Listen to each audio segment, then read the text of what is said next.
Ketika kita udah berada di lapangan, ketika masyarakat luar mau ke Aceh, itu sering dibarengi dengan rasa ketakutan. Karena Aceh kan sangat strict gitu ya.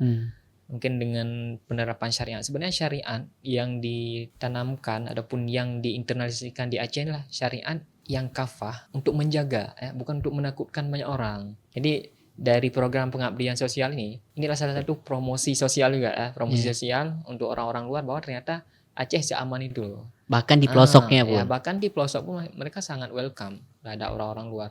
Ada yang Kristen nggak di relawan kemarin? Ya, bahkan timnya Yayasan Wafa Indonesia salah satunya adalah Kristen. Ya, salah satu dan yang ikut-ikut pengabdian sosial tiap chapternya ada orang Kristen, ada nonis.